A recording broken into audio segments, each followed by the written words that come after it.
सौबात की एक बात यह है कि पाकिस्तान में आसिम मुनीर ने सारी सेनाओं की ताकत भी अपने हाथ में ले ली,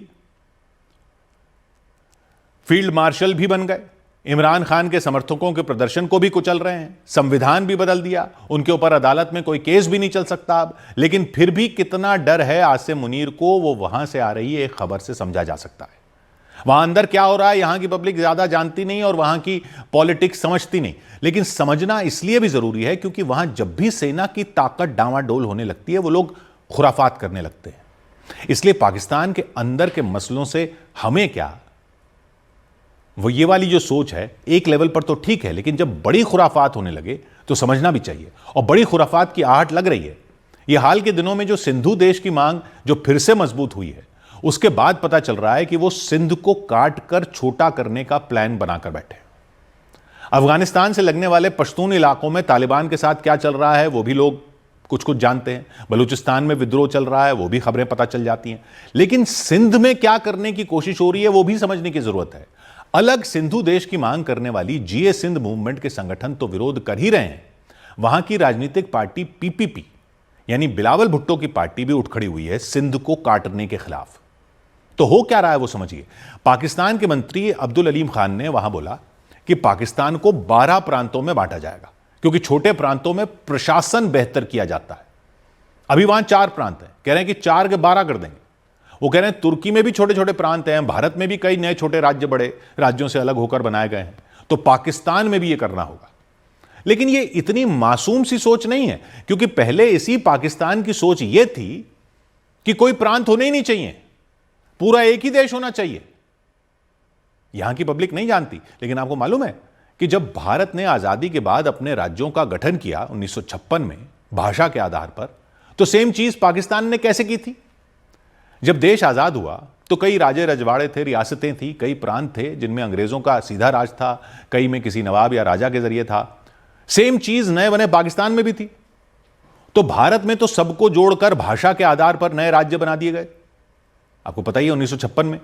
लेकिन पाकिस्तान में क्या हुआ था कि पहले तो जिन्ना ने सारे राजाओं को, नवाबों को, रियासत वालों को बोला कि पाकिस्तान में आ जाओ, आपको पूरी आजादी देंगे, आप अपना राज चलाना, अपना झंडा रखना, अपनी करेंसी रखना, अपना सब कुछ रखना। खैरपुर, कलात, बहावलपुर वगैरह कई रजवाड़े वहां थे। लेकिन जिन्ना की तो पाकिस्तान बनने के बाद मौत हो गई कुछ ही टाइम में। और पाकिस्तान था 2 टुकड़ों में, एक इस तरफ जो अभी पाकिस्तान है वो था वेस्ट पाकिस्तान, और एक था उस तरफ बंगाल के पूर्व में जो अब बांग्लादेश है, वो था पूर्वी पाकिस्तान, ईस्ट पाकिस्तान। तो मोटे तौर पर जो ये 5 प्रांत अब नजर आते हैं वो तो थे ही, यानी फ्रंटियर जिसको अब खैबर पख्तूनख्वा कहते हैं, दूसरा पंजाब, तीसरा सिंध, चौथा बलूचिस्तान और 5वां बंगाल। लेकिन इनके साथ कई छोटी छोटी रियासतें वहां पर थीं। तो पाकिस्तानियों ने क्या किया कि भारत की तरह प्रांत या राज्य नहीं बनाए। उनको डर था कहीं अलग अलग आवाजें ना उठनी शुरू हो जाएं पाकिस्तान से अलग होने की। तो उन्होंने 1955 में सारे प्रांत और रियासतें ही खत्म कर दी और 2 यूनिट बना दी, एक वेस्ट पाकिस्तान, एक ईस्ट पाकिस्तान। यानी कोई पंजाब नहीं, कोई सिंध नहीं, कोई फ्रंटियर नहीं, कोई बलूचिस्तान नहीं, इधर के सब एक यूनिट बना दिए, 1 यूनिट, यही नाम दिया था उसको, 1 यूनिट। सारी रियासतों के राजाओं को जो आजादी का वादा करके पाकिस्तान में शामिल करवाया था जिन्ना ने, उनको भी झटका दे दिया, सब खत्म कर दिया। हुकूमत पंजाबियों के हाथ में थी, फौज पर पंजाबियों का कब्जा था, बाकी प्रांतों के लोगों की कोई सुन ही नहीं रहा था। जो भारत वाले इलाकों से मुसलमान जाकर बसे पाकिस्तान में, यानी यूपी, बिहार, मध्य प्रदेश, महाराष्ट्र, गुजरात वगैरह सब जगहों से जो मुसलमान वहां गए, उनको कहां बसा दिया, सिंध के शहरों में। पंजाब में बसे यहां के पंजाब से गए हुए मुसलमान, लेकिन बाकी जगहों से गए हुए मुसलमानों को बसा दिया सिंध में। तो पहले तो सबको सिंध के शहरों में बसा दिया, यहां से जो गए उर्दू बोलने वाले लोग। और सिंध में कराची और हैदराबाद जैसे बड़े बड़े शहर थे जहां हिंदू ज्यादा रहते थे, तो वहां बसा दिए उर्दू बोलने वाले, यहां से गए हुए लोग। उन लोगों ने दंगे करके हिंदुओं को वहां से पलायन करने पर मजबूर कर दिया। सिंधी मुसलमानों ने सिंधी हिंदुओं के खिलाफ दंगे ज्यादा नहीं किए थे, यहां से जो गए उन्होंने किए, और उनको वो जगह मिल गई बसने के लिए जो सिंधी हिंदुओं की थी। तो पाकिस्तान के पंजाब में तो पंजाबी बोलने वाले ही रहे, यहां से जो जाकर बसे वो भी पंजाबी बोलने वाले थे जो पंजाब में बसे। सिंध के बड़े इलाके में बसा दिए उर्दू बोलने वाले। और यह सब करने के बाद कह दिया आप कोई अलग प्रांत ही नहीं होगा, सब वन यूनिट है। सिंधियों में, खैबर के लोगों में, बलोच लोगों में तभी से विद्रोह की चिंगारी भड़क गई थी कि वन यूनिट के नाम पर उनकी पहचान को ही मिटाने का पूरा कार्यक्रम चला दिया था वहां के पंजाब के लोगों ने। वो तो फिर जब पूर्वी पाकिस्तान में पश्चिमी पाकिस्तान के खिलाफ विद्रोह हो गया और अलग बांग्लादेश की मांग उठी, तो फिर से वहां 4 प्रांत बनाए गए, जो अब वहां के नक्शे पर आप देखते हो। NWFP यानी नॉर्थ वेस्ट फ्रंटियर प्रोविंस, जिसको अब खैबर पख्तूनख्वा कहते हैं, पंजाब, सिंध और बलूचिस्तान, फिर ये 4 बना दिए गए। फिर पूर्वी पाकिस्तान तो अलग ही हो गया, वो तो बांग्लादेश बन गया 1971 में, तो सिर्फ इधर वाला पाकिस्तान बचा। इसमें ये 4 प्रांत थे। लेकिन बलूचिस्तान में अलग विद्रोह की आग सुलग रही थी। बांग्लादेश बन गया तो सिंध में भी सिंधु देश की मांग उठ रही थी, और वजह यही थी कि सिंधी मुसलमानों को लगा कि पाकिस्तान बनने पर उनके साथ तो धोखा हो गया। सिंधी हिंदू तो भारत चले गए, उनकी जगह उर्दू बोलने वाले आ गए जो यहां से पलायन करके गए थे, और वो आज तक वहां अपनी अलग पहचान रखते हैं। उनको कहते ही है मुहाजिर, यानी जो पलायन करके यहां से गए। तो सिंधियों को लगा कि हमने मुहाजिरों को बसाने के लिए थोड़ा ही पाकिस्तान मांगा था, तो वहां अलग विद्रोह शुरू हो गया। अब आ जाइए प्रांतों को तोड़कर 12 प्रांत बनाने की बात पर।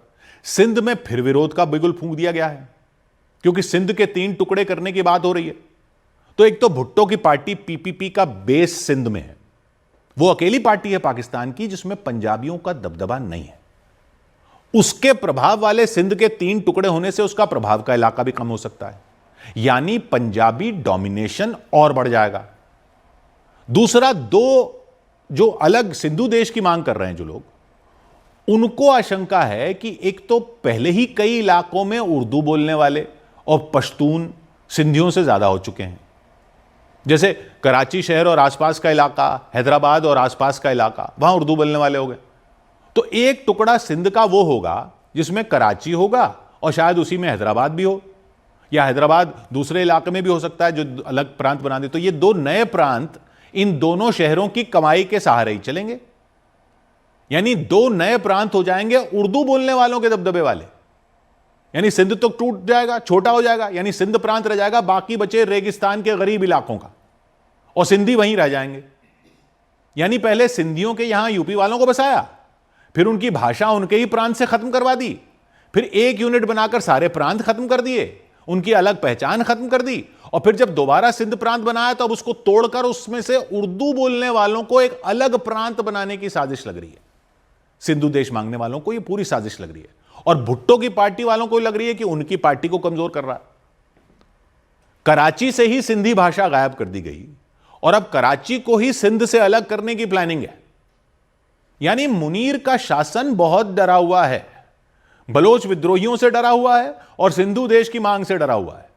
छोटे प्रांतों में बेहतर प्रशासन होगा, यह बहाना बनाकर अपना सिंहासन बचाने की प्लानिंग चल रही है, ताकि विद्रोहियों को टुकड़ों टुकड़ों में तोड़ दिया जाए।